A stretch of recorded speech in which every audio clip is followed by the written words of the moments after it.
My name is Jenna Pilant, and I'm a style-crazed full-time creative living in sunny San Diego. In 2016, my husband and I purchased our forever home, and now, in between balancing my upholstery business, our 4 dogs, and just life in general, I'm going to renovate our home room by room, project by project myself, with some fun help from a few of my friends along the way. And I'm going to share it all with you right here on YouTube. So, are you ready to see a room bloom?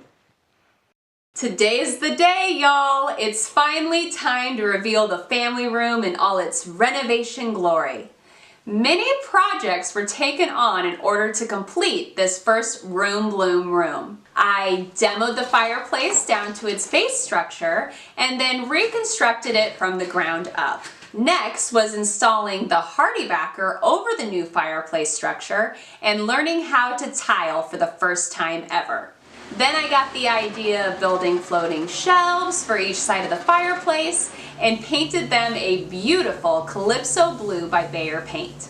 Rebuilding the hearth of the fireplace shortly afterwards and installing any remaining tile around the shelves. Before I turned into a painting machine, recovering every surface except the floors with new paint and some pops of color. Then the hunt was on for the perfect sofa and recliner for the family room, using some of my upholstery skills along the way.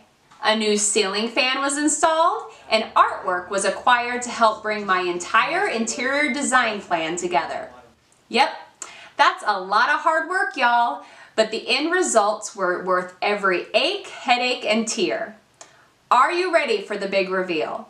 Without further ado, I give you the new and improved, oh so colorful space of my Technicolor daydreams, our family room.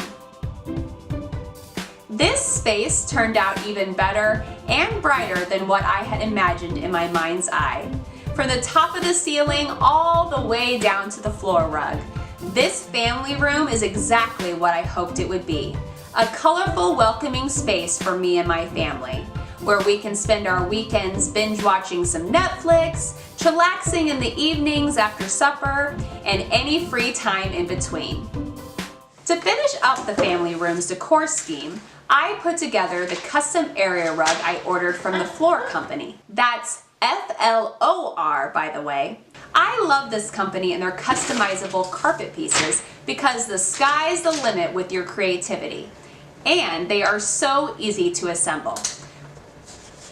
Plus, this custom area rug really helped tie the entire room in all its different colors together. For the fireplace structure, since this was such a beast of a project, well, I could not bring myself to burn actual firewood inside the hearth, so I did some research and found an ethanol burning insert instead, which is pretty cool considering my father and brother raised corn in the Midwest. You just pour in the ethanol, light the fluid, and voila! You got yourself a clean burning fire without all the ashes of wood. I mean, who doesn't love the feeling you get sitting by an open flame? And just in case the fire didn't provide enough light in the family room, I acquired a vintage looking brass floor light from one of my favorite decor stores, CB2.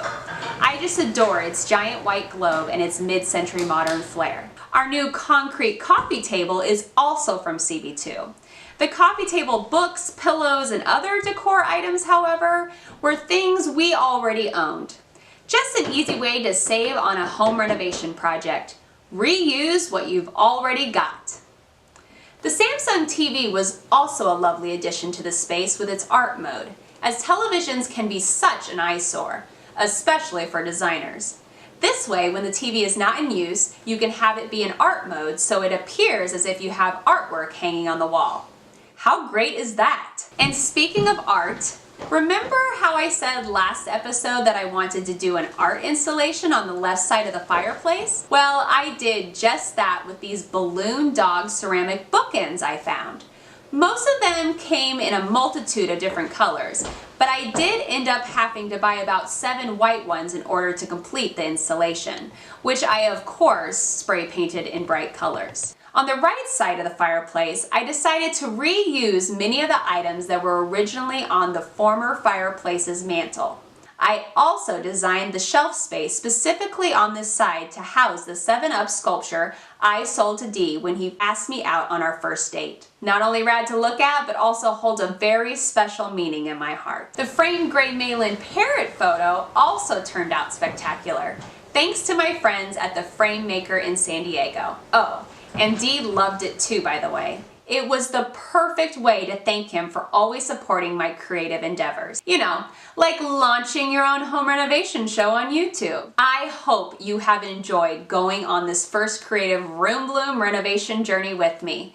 It's been both fun and challenging flexing this interior design muscle of mine that my mentor James Eric Duvall always said I had. I cannot wait to start renovating more spaces this year and sharing them with you along the way.